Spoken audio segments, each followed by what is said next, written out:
ثم أقررتم وأنتم تشهدون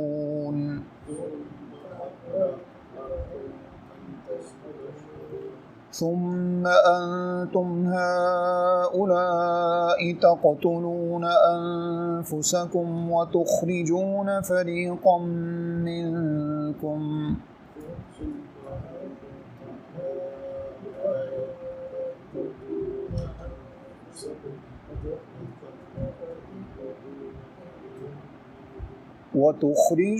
فريقا منكم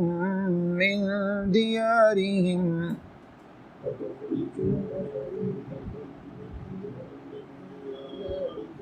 تظاهرون عليهم بالإثم والعدوان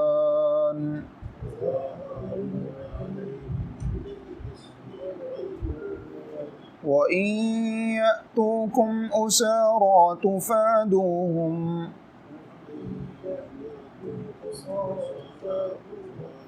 وهو محرم عليكم إخراجهم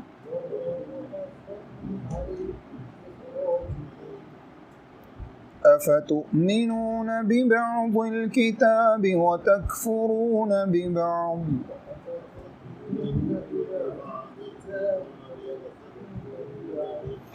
فما جزاء من يفعل ذلك منكم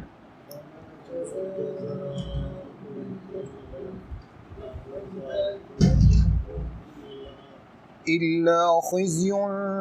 في الحياة الدنيا ويوم القيامة يردون إلى أشد العذاب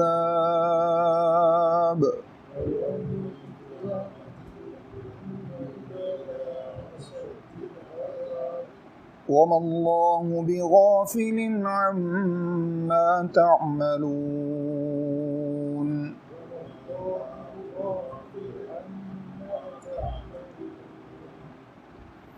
أولئك الذين اشتروا الحياة الدنيا بالآخرة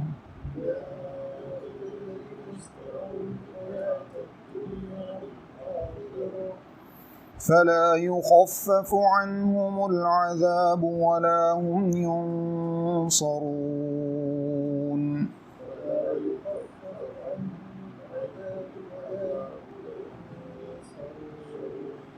صدق الله العظيم أعوذ بالله من الشيطان الرجيم بسم الله الرحمن الرحيم الحمد لله رب العالمين والصلاة والسلام على سيد المرسلين وعلى آله وصحبه أجمعين أما بعد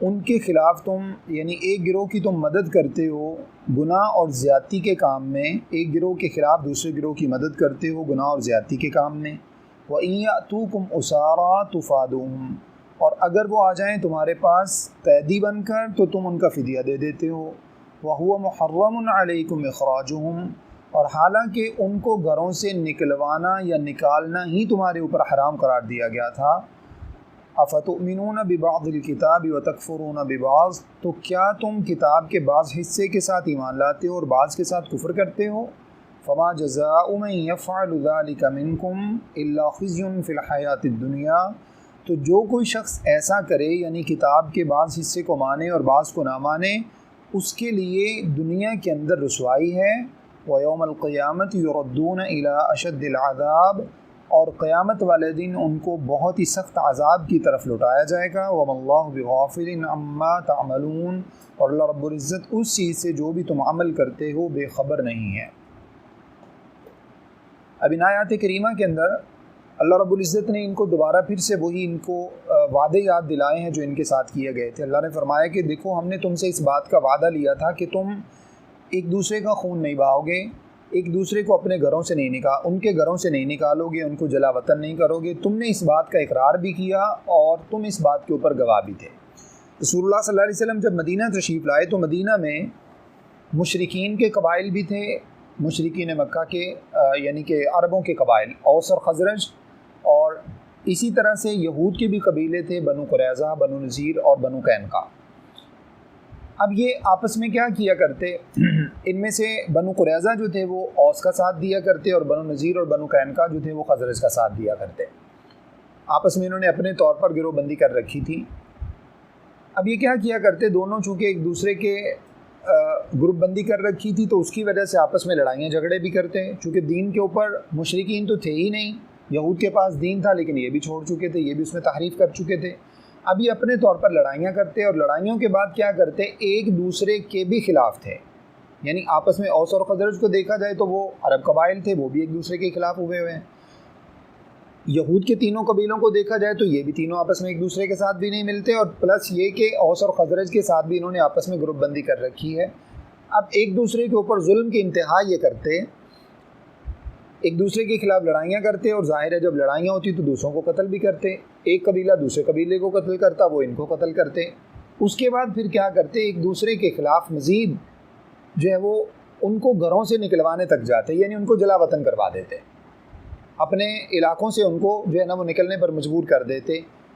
اب اللہ رب العزت نے فرمایا کہ تمہارے اوپر یہ چیز حرام قرار دی گئی تھی، تم نے اس بات کا وعدہ کیا تھا کہ تم ایک دوسرے کے ساتھ ایسا نہیں کرو گے، لیکن اس کے باوجود تم نے جن چیزوں کا تم نے وعدہ کیا تھا وہی چیزیں تم نے ریپیٹ کی، پھر تم نے انہی چیزوں کے اوپر عمل بھی کیا، اور اس کے بعد آگے دیکھیے دوسرا کام یہ کیا کرتے، فرمایا نا تظاہرون علیہم بالاسم والعدوان، ایک دوسرے کے مطلب دوسرے قبیلے کی تم مدد کرتے گناہ اور زیادتی کے کاموں میں، ایک دوسرے کا ساتھ تم گناہ اور زیادتی کے کاموں میں ساتھ دیتے، جبکہ نیکی اور تقویٰ کے کاموں میں اللہ رب العزت نے ایک دوسرے کے ساتھ تعاون کا حکم دیا ہے۔ اب اگلا کام کیا کرتے، آیت نمبر 5 میں دیکھیے، اس میں لائن نمبر 5 میں وَإِن يَأْتُوكُمْ أُسَارَىٰ تُفَادُوهُمْ، اگر تمہارے پاس قیدی بنا کر لے آئے جاتے، یعنی ان میں سے جن کے ساتھ تمہاری لڑائی ان میں سے کچھ کو تم نے قتل کر دیا، کچھ کو جلا وطن کر دیا، انہی میں سے کچھ قبیل جو ہے نا وہ قیدی بن کر اگر تمہارے پاس آ گئے تو پھر کیا کرتے تھے، ان کا فدیہ دے کر ان کو رہا کروا دیتے، خود ہی قتل کرتے، خود ہی لڑائی کرتے، خود ہی ان کو گھروں سے نکلواتے، جب قیدی بن کر ان کے پاس آ جاتے فدیہ دے کر ان کو رہا کروا دیتے۔ جب فدیہ دیتے تو ان سے پوچھا جاتا ہے ایسا کیوں کرتے ہو، کہتے ہیں ہمیں تورات میں یہی حکم دیا گیا ہے، تورات میں یہی حکم دیا گیا ہے کہ تم ان کو فدیہ دے کر نکلوا دو، یہ ٹھیک ہے، تورات میں یہ حکم موجود تھا، لیکن اللہ نے جو بات فرمائی ہے وَهُوَ مُحَرَّمٌ عَلَيْكُمْ إِخْرَاجُهُمْ، اصل میں تو تمہارے اوپر ان کو گھروں سے نکلوانا ہی گناہ تھا، حرام تو تمہارے اوپر یہ تھا کہ تم ان کو گھروں سے نکلواتے ہی نہیں، تم ان کو قتل ہی نہیں کرتے، تم ان کو جلا وطن ہی نہیں کرواتے۔ اب اللہ نے فرمایا فَتُؤْمِنُونَ بِبَعْضِ الْكِتَابِ وَتَكْفُرُونَ بِبَعْضٍ، ایک حصے کے اوپر تو تم بڑی شد و مد کے ساتھ کاربند ہو کہ جب وہ قیدی بن جائے تو ان کو فوراً رہا کرواتے ہو فدیہ دے کر، اور اس سے پہلے جو اتنا بڑا ظلم کرتے ہو، نہ ان کو گھروں سے نکلواتے، نہ ان کو قتل کرتے، نہ ان سے لڑائی کرتے، تو بتائیے فدیہ دینے کی ضرورت پیش آتی؟ ضرورت ہی پیش نہیں آتی۔ اس حکم کے اوپر تو تم بڑی سختی کے ساتھ کاربند ہو، جبکہ دوسرا جو اصل حکم تھا جس کی وجہ سے فساد برپا ہو رہا ہے، یہ چیز تو ٹھیک ہے کسی حد تک دیکھا جائے تو اس سے امن آ جاتا ہے، لیکن یہ فساد کا سبب بھی تو تم خود ہی بنے ہو نا۔ پہلے تم نے بذات خود فساد برپا کیا، ایک دوسرے کے ساتھ لڑائیاں، قتل و غارت گری، ایک دوسرے کو گھروں سے نکلوانا، یہ سب کرنے کے بعد اب تم بڑے میاں مٹھو بنتے ہو اور تم جو ہے نا وہ کہتے ہو ہم تورات کے احکام پر عمل کر رہے ہیں۔ اللہ نے فرمایا اگرچہ یہ تورات کا حکم موجود ہے کہ تمہیں یہی کرنا چاہیے، جب وہ قیدی بن جائے تو ان کو فدیہ دے کے رہا کروا لینا چاہیے، لیکن اس سے پہلے جو اصل حرام کام تھا تمہارے اوپر تمہیں تو وہی چھوڑ دینا چاہیے تھا، تو اس کی نوبت ہی پیش نہیں آتی، تو تم محرم علیکم اخراجہم، ان کو گھروں سے نکالنا ہی گناہ تھا، وہی تمہارے اوپر حرام کیا گیا تھا۔ اب اللہ نے فرمایا تو اب تمہاری روش یہ ہے کہ تم پھر کتاب کے بعض حصے کو تو مانتے ہو اور بعض حصے کو نہیں مانتے۔ افتؤمنون ببعض الکتاب وتکفرون ببعض، بعض تورات کے جو بعض حصے ہیں ان کے ساتھ تم ایمان لے آتے ہو اور جو بعض حصے ان کا انکار کر دیتے ہو۔ ایمان لانے کا مطلب یہ کہ فدیہ دے کر چھڑوانے والی بات پر ایمان لے آئے، اور ان کو قتل کرنے والی جو بات ہے اس کے اوپر تم نے جو اللہ نے منع کیا تھا اس سے تم باز نہیں ہے، اس کو تم نے نہیں مانا، اس پر ایمان نہیں لائے۔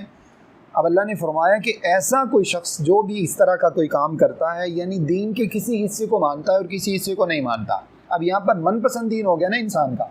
جب انسان نے چاہا اس کو مان لیا، جس حصے کو جو طبیعت کے مطابق ہے اس کو مان لیا، جو طبیعت کے مطابق نہیں ہے اس کو چھوڑ دیا۔ اللہ نے فرمایا اگر کوئی شخص ایسا کرے گا، یہاں پر اللہ رب العزت نے کامن یہ بات فرمائی، اگرچہ خاص طور پر انہی سے ریلیٹڈ ہے لیکن کامن اللہ رب العزت نے فرمایا فما جزاء من يفعل ذلك منكم الا خزي في الحیات الدنیا، جو کوئی بھی شخص دنیا کے اندر ایسا کرے گا کہ وہ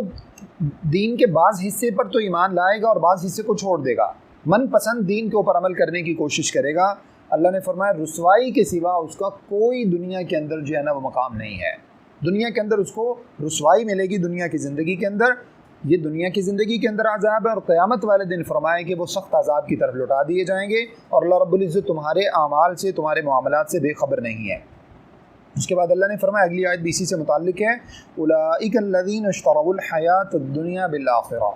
بہت ہی بری چیز ہے جس کے بدلے ان لوگوں نے دنیاوی زندگی کو جو ہے نا وہ دنیاوی زندگی کو بیچ ڈالا آخرت کے بدلے میں۔ یہ جو کام ان لوگوں نے کیا اللہ رب العزت نے فرمایا یہی وہ لوگ ہیں جنہوں نے کیا کیا، دنیاوی زندگی کو خرید لیا انہوں نے آخرت کے بدلے میں۔ اشترا کے اندر اصل میں خریدنا اور بیچنا دونوں کے معنی پائے جاتے ہیں، تو اگر خریدنا کا معنی کریں تو یہ ہوگا کہ انہوں نے دنیاوی زندگی کو خرید لیا آخرت کے بدلے میں، اور بیچنا کا معنی کریں تو انہوں نے کیا کیا، آخرت کو بیچ ڈالا ہے دنیاوی زندگی کے بدلے میں۔ معنی اور مفہوم دونوں کا ایک ہی ہے۔ فلا يخفف عنهم العذاب ولا هم ينصرون، اب اللہ نے فرمایا کہ ان لوگوں سے عذاب قیامت والے دن کم نہیں کیا جائے گا اور نہ ان کی کسی بھی اعتبار سے مدد کی جائے گی۔ اب یہاں پر دیکھیے خاص طور پر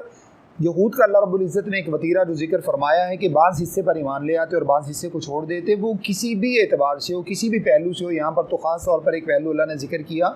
لوگوں کو قتل کرنے کا، ان کو گھروں سے نکالنے کا اور پھر فدیہ دے کر ان کو چھڑوا لینے کا، بعض حصوں پر ایمان اور بعض کے ساتھ کفر۔ اسی کی طرح جیسے انسان جو ہے نا وہ کسی معاملے کے اندر، جیسے فرض کیجئے سود کا معاملہ ہے، اب اس کے اندر ہمارے معاشرے نے اس وقت جو ہے وہ کتنی تعویلات نکال کر اس کو روا کر رکھا ہے، جائز کر رکھا ہے، اس حصے کے ساتھ تو کفر ہے۔ دوسری طرف جو ہے نا وہ کیا ہے کہ ہم اپنی نمازیں بھی نہیں چھوڑ رہے ہیں، نمازوں کے اوپر ہم بڑے کاربند ہیں۔ اخلاقیات کے اندر دیکھا جائے تو دھوکہ دہی، چیٹنگ، یہ ساری چیزیں یہ ہماری زندگی کا معاشرتی ایک حصہ بن چکا ہے ہمارے جو ہے نا وہ اخلاقیات کا، اور ہم اس کے بغیر سمجھتے ہیں کہ شاید جھوٹ کے بغیر کاروبار ہی نہیں ہوتا۔ لیکن دوسری طرف اگر دیکھا جائے تو ہم اپنی جو ہے نا وہ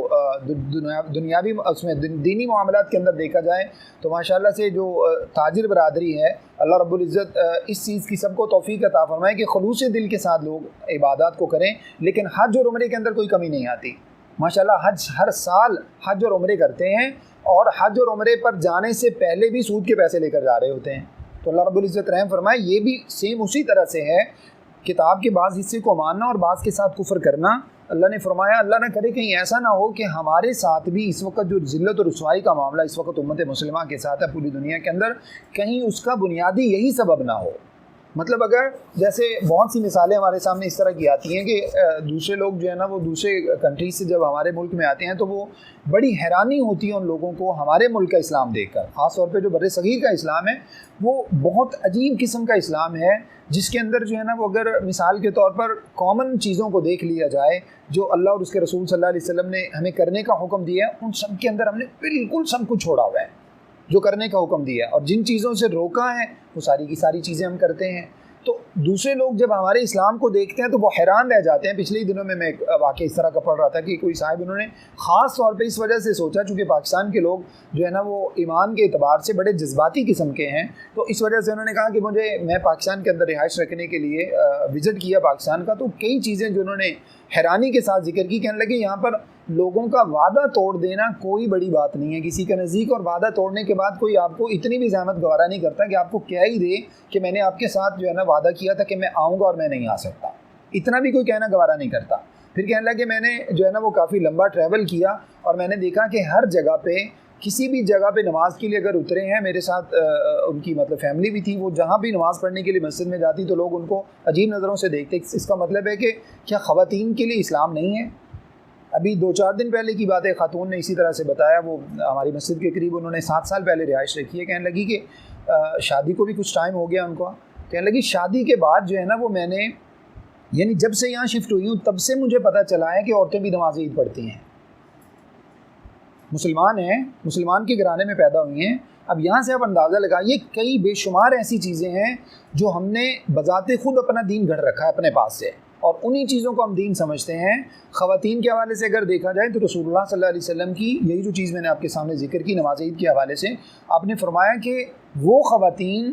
جن کو نماز نہیں پڑھنی اپنے مخصوص ایام میں ہے، فرمایا کہ ان کو بھی مسجد کے اندر لے کر آؤ اور اس میں نماز عید کے لیے عیدگاہ میں لے کر آؤ، اور فرمایا کہ اگر کسی کے پاس چادر نہیں ہے تو وہ اپنی بہن کے ساتھ چادر شیئر کر کے عیدگاہ میں آ جائے۔ فرمایا کہ وہ نماز میں شریک تو نہیں ہوگی لیکن مسلمانوں کی دعا کے اندر وہ شریک ہو۔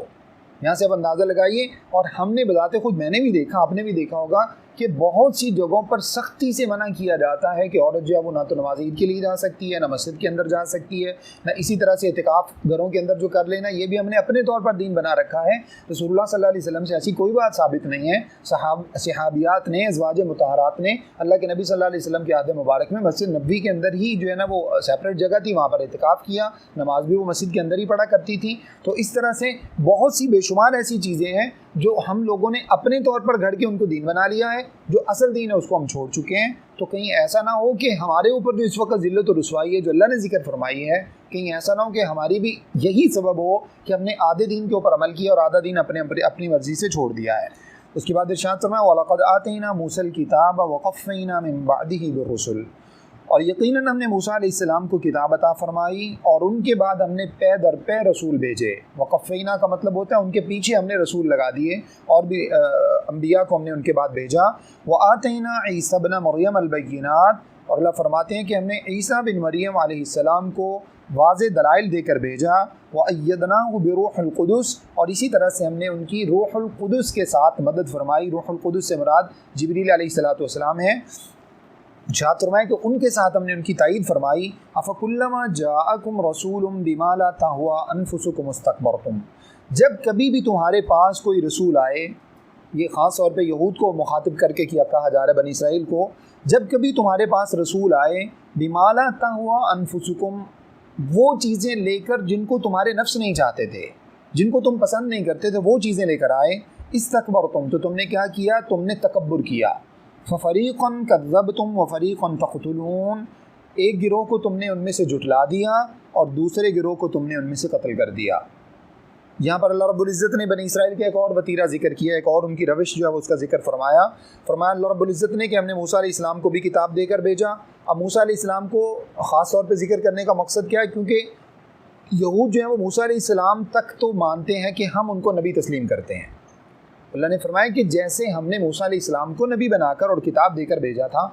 اسی طرح سے ہم نے ان کے بعد بھی انبیاء کو بھیجا۔ ہارون علیہ السلام کو بھی اللہ نے مقرر فرمایا، اس کے بعد عیسیٰ علیہ السلام کو اللہ نے مقرر فرمایا، جن کا یہاں پر ذکر موجود ہے۔ پھر محمد صلی اللہ علیہ وسلم کو اللہ رب العزت نے نبی علیہ السلام نبی بنا کر بھیجا۔ اللہ نے فرمایا ان کے بعد جو رسول آئے ہیں ان کو بھی ہم نے ہی نبی بنا کر بھیجا تھا۔ اور پھر تمہیں کیا کرنا چاہیے تھا؟ جیسے تم نے موسیٰ علیہ السلام کو بطور نبی کے تسلیم کیا، اسی طرح سے بعد میں آنے والے جو انبیاء تھے، چونکہ وہ بھی اسی کا تسلسل تھے، تو اس وجہ سے تمہیں چاہیے تھا کہ تم فوراً ان کی بات کو مان لیتے۔ اللہ فرماتے ہیں ہم نے عیسیٰ علیہ السلام کو بہت سے دلائل دے کر، واضح نشانیاں دے کر بھیجا۔ ان نشانیوں سے مراد جو عیسیٰ علیہ السلام کو خاص نشانیاں دی گئی تھیں، جیسے وہ کوڑی کے جو ہے نا وہ کوڑی کے مرض، کوڑ کا مرض اگر کسی کو ہوتا اس کو ہاتھ پھیرتے تو اللہ تعالیٰ اس کو شفا دے دیتے۔ اسی طرح سے مادرزاد اندھا اگر کوئی ہوتا، اس کی آنکھوں پر آپ ہاتھ پھیرتے تو اللہ کے حکم سے وہ بینا ہو جاتا۔ تو یہ خاص نشانیاں جن کا اللہ رب العزت نے ان کے لیے تذکرہ فرمایا ہم نے ان کو بطور خاص نشانیاں دے کر بھیجا۔ اور روح القدس سے مراد جو ہے وہ جبریل علیہ السلام ہے۔ ان کو روح القدس اس وجہ سے کہا جاتا ہے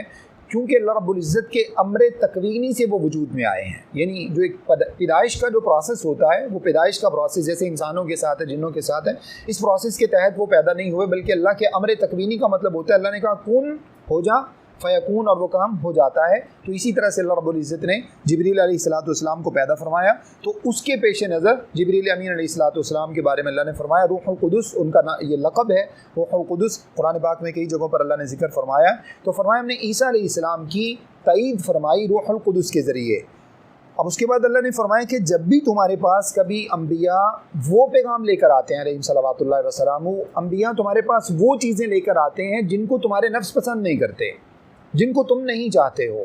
اب دین کو اگر دیکھا جائے تو دین کے تقریباً تمام کے تمام احکامات ہی ایسے ہوتے ہیں کہ طبیعت ان کو نہیں چاہتی، انسان کو مجبوراً ہی اس کے اوپر عمل کرنا پڑتا ہے۔ ہاں اللہ تعالیٰ اگر کسی کو دین کے ساتھ صحیح معنی میں محبت عطا فرما دیں اور عبادت کی لذت اگر کسی کو حاصل ہو جائے تو ایسے شخص کے لیے پھر یہ چیزیں مشکل نہیں ہوتی۔ جیسے کچھ عرصہ پہلے ہم نے جو ہے نا وہ یہ آیت پڑھی جس میں اللہ رب العزت نے فرمایا کہ واقعی الصلاۃ وآتوا الزکاۃ، نماز کو قائم کرو، زکوٰۃ کو ادا کرو۔ اور اس کے بعد اللہ نے فرمایا کہ ان یا اللہ کس طرح سے الفاظ ہے، میں ایک سیکنڈ دے کر آپ کو بتاتا ہوں۔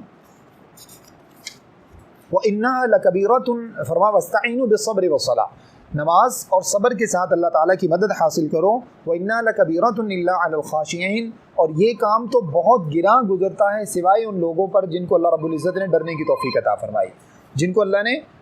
خشیت عطا فرمائی ہے، ان کے اوپر گرا نہیں۔ اس کا مطلب یہ ہے کہ عام طور پر جو انسان کی نیچر ہے، نیچر کے مطابق انسان کے اوپر جو شریعت کے احکامات ہیں وہ انسان کو گراں ہی لگتے ہیں، مشکل لگتے ہیں ان کے اوپر عمل پیرا ہونا۔ اب اللہ نے فرمایا یہود کو اور بنی اسرائیل کو بطور خاص مخاطب کر کے، جب تمہیں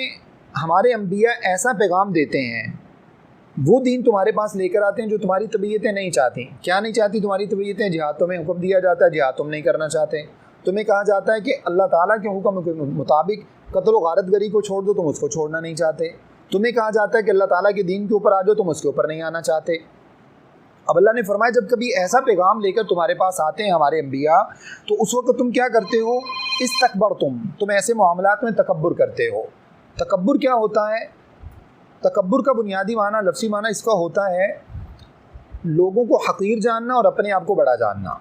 اب نبی علیہ السلام اگر پیغام لے کر آئیں، ان کی بات کو نہ مانا جائے تو اس کا معنی یہی ہے نا کہ میں اللہ کی بات سے بھی بڑا ہوں اور میں نبی علیہ السلام کی شان سے بھی بڑا ہوں۔ جبھی تو انسان اس حکم کو تسلیم نہیں کرتا، اس حکم کو انسان رد کر دیتا ہے۔ اللہ تعالیٰ کے حکم کو نہ ماننا جس کے اندر دانستگی شامل ہو، یعنی جان بوجھ کر عمدن اس کا انکار کرنا اللہ تعالیٰ کے دین کے کسی بھی حکم کا، یہ تکبر کے زمرے میں آتا ہے۔ یعنی انسان اپنے آپ کو بڑا سمجھتا ہے، اللہ تعالیٰ کی بات کو چھوٹا سمجھتا ہے، اس وجہ سے انسان اس کے اوپر عمل پیرا ہونے کو تیار نہیں۔ اللہ نے فرمایا تو تم تکبر کرتے ہو بطور خاص بنی اسرائیل کو، اور جو بھی کوئی شخص دین کے احکامات کو اس طرح سے جو ہے نا وہ ہوا میں اڑا دیتا ہے، سنا انسنا کر دیتا ہے، وہ گویا کہ تکبر کا مظاہرہ کرتا ہے۔ اللہ نے فرمایا اس کے بعد تم نے کیا کیا؟ فَفَرِيقًا كَذَّبْتُمْ، ایک گروہ کو تم جھٹلا دیتے ہو، جھٹلا دیا تم نے، اور دوسرے گروہ کو تم نے قتل کر دیا۔ قتل کس کو کیا؟ زکریا علیہ السلام اور یحییٰ علیہ السلام کو بنی اسرائیل کے لوگوں نے قتل کر دیا۔ اور دوسرا گروہ جس کی تکذیب کر دی، جن کو نہیں مانا، عیسیٰ علیہ السلام کا بھی انکار کر دیا، حالانکہ ان کو بنی اسرائیل میں بھیجا گیا تھا۔ پھر محمد صلی اللہ علیہ وسلم کا بھی انکار کر دیا۔ اللہ نے فرمایا یہ تمہارا وتیرہ ہے، جب تمہاری طبیعت کے مطابق تمہیں دین نہیں ملتا جیسا دین تم چاہتے ہو، یعنی من پسند دین ہے جہاں دل کی عمل کر لیا، اور جہاں تمہارا دل چاہا پر تم نے دین کے اوپر عمل کرنا چھوڑ دیا۔ فرمایا جب تمہارے پاس اس طرح کی صورت ہوتی ہے تو اس وقت تم کیا کرتے ہو؟ تم نے انبیاء علیہم صلوات اللہ وسلام کو جھٹلانے سے بھی گریز نہیں کیا، اور جھٹلانا بھی جو ہے نا وہ کوئی چھوٹا عمل نہیں تھا، اس سے بھی تم حد سے بڑے، اور تم نے انبیاء کو قتل کرنے سے بھی دریغ نہیں کیا۔ اس کے بعد فرمایا وقالوا قلوبنا غلف، اور ڈٹائی کا عالم یہ ہے کہ جب ان کے سامنے شریعت کے احکام ان کے سامنے پیش کیے جاتے ہیں تو کیا کہتے ہیں آگے سے؟ وقالوا قلوبنا غلف، یہ کہتے ہیں کہ ہمارے دلوں کے اوپر تو غلاف چڑھا ہوا ہے، غلف یعنی ہمارے دل تو غلاف کے اندر بند ہو گئے ہیں، ہمارے دل تو جو ہے نا وہ اس چیز کے اثر کو قبول نہیں کرتے۔ بل لعنہم اللہ بکفرہم، اللہ فرماتے ہیں بات دراصل یہ ہے کہ اللہ رب العزت نے ان کے اوپر ان کے کفر کی وجہ سے لعنت فرما دی ہے۔ فقلیلا ما یؤمنون، اسی چیز کا نتیجہ ہے کہ بہت تھوڑے لوگ ان میں سے ایمان لاتے ہیں۔ اب یہ تو بڑی ڈٹائی سے آگے سے کہہ دیتے ہیں نا کہ ہمیں تمہاری باتیں سمجھ نہیں آتی محمد صلی اللہ علیہ وسلم کو مخاطب کر کے، یہ جو آپ کچھ کہتے ہیں، جو قرآن بیان کرتے ہیں، جو آپ دین بیان کرتے ہیں، یہ دین ہماری سمجھ میں نہیں آتا۔ اور یہ اللہ نے فرمایا یہ کوئی فخر کرنے والی بات نہیں تھی، یہ تو اللہ تعالیٰ کی طرف سے ملعون ہونے کا سبب ہے، ملعون ہونے کی وجہ ہے، جس کی وجہ سے تمہارے دلوں کے اوپر اثر پذیری نہیں ہے قرآن و حدیث کی۔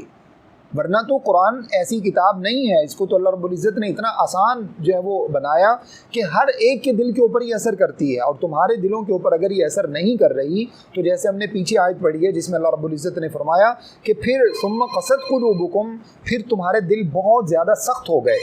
پتھروں کی مانند سخت ہو گئے، تو اللہ رب العزت نے فرمایا کہ اصل جو وجہ ہے وہ یہ ہے کہ تمہارے اوپر اللہ کی طرف سے لعنت ہو گئی ہے، اللہ نے تمہارے اوپر لعنت فرما دی ہے، جس کی وجہ سے تمہیں قرآن اور حدیث کی اللہ کا حکم کوئی تمہیں سجائی نہیں دیتا۔ جیسے ایک انسان نماز کے لیے نہیں آتا اور اس بات کے اوپر وہ بڑے فخر سے بیان کرتا ہے، آج کل تو اللہ تعالیٰ رحم فرمائے اس طرح کے ہمارے معاشرے کے اندر لوگ پائے جاتے ہیں جو دین کے احکامات کے اوپر نہ صرف عمل نہیں کرتے بلکہ مذاق اڑاتے ہیں، اور اس کے بعد دین کے اوپر عمل پیرا نہ ہونے کی وجہ سے وہ اس چیز کو اپنے لیے قابل فخر سمجھتے ہیں کہ میں مولوی نہیں ہوں، میرا تو مولویوں سے کوئی تعلق نہیں ہے، میں تو تمہارے دین کے اوپر تو پتہ نہیں کیا کیا کچھ، مطلب میری زبان اجازت نہیں دیتی، میرا ضمیر اجازت نہیں دیتا کہ میں اس طرح کے الفاظ آپ کے سامنے بیان کروں۔ جیسے کل ہی کسی صاحب نے وہ یونس الگوہر کے نام سے، وہ جو اس کا ہے خلیفہ گوہر شاہی کا، اس کا کلپ کسی نے بھیجا، انتہائی نزیبہ کلمات جو آپ اپنی زبان سے تصور نہیں کر سکتے، ایسے الفاظ زبان سے نکالنے کا، اور وہ اپنے آپ کو نام نہاد مسلمان سمجھتے ہیں۔ تو اس طرح کے الفاظ، اصل جو بات ہے وہ کیا ہے، ایسے لوگوں پر اللہ کی طرف سے لعنت ہو گئی ہے، جس کی وجہ سے اس طرح کے لوگ جو ہیں وہ یہ فخر نہیں کر رہے، اللہ رب العزت نے ان کو ملعون قرار دے دیا ہے، جس کی وجہ سے ان کے اوپر دین کی بات اثر نہیں کرتی۔ ورنہ تو جیسے علامہ اقبال نے کہا کہ پھول کی پتی سے کٹ سکتا ہے ہیرے کا جگر، اور مرد ناداں پر کلام نرم و نازک بے اثر۔ اتنا اللہ رب العزت کا سافٹ کلام جو اللہ رب العزت نے قرآن کی صورت میں نازل فرمایا اور حدیث کی صورت میں رسول اللہ صلی اللہ علیہ وسلم کو عطا فرمایا، مطلب ایک ایک بات کو اگر دیکھا جائے تو انسان کی صحت کی حفاظت کی ضامن ہے، انسان کی جو ہے نا وہ مستقبل کی حفاظت کی ضامن ہے، انسان کی قیامت والے دن دنیا کے بعد یعنی جانے کے بعد آخرت کے اندر انسان کو جنت میں لے جانے کی ضامن ہے۔ ہر جگہ پر اللہ تعالیٰ کی طرف سے انسان کے لیے پروٹیکشن ہے، اور اس کے باوجود انسان جو ہے نا وہ قرآن و حدیث کی بات کو ٹھکرا دے اور اس کے اوپر فخر کرے کہ مجھے سمجھ نہیں آتی، میں تو تمہارے دین کو جو ہے نا وہ قبول کرنے کو تیار نہیں ہوں۔ تو اللہ رب العزت نے فرمایا اصل میں ان لوگوں کے اوپر لعنت ہو گئی ہے، اور اس لعنت کی وجہ سے، وہ لعنت کیوں ہوئی ہے؟ ان کے بار بار کفر کی وجہ سے، جو بار بار اللہ تعالیٰ کے احکامات کو چھوڑتے جا رہے ہیں، اس کی وجہ سے اللہ نے ان کے اوپر لعنت کر دی ہے۔ فقلیلا ما یؤمنون، اس وجہ سے ان میں سے بہت تھوڑے لوگ ہیں جو ایمان لاتے ہیں۔ اللہ سے دعا ہے کہ جو کچھ میں نے آپ کے سامنے بیان کیا مجھے اور آپ سب کو سمجھنے، عمل کرنے اور آگے پہنچانے کی توفیق عطا فرمائیں۔ استغفر اللہ لی ولکم ولسائر المسلمین۔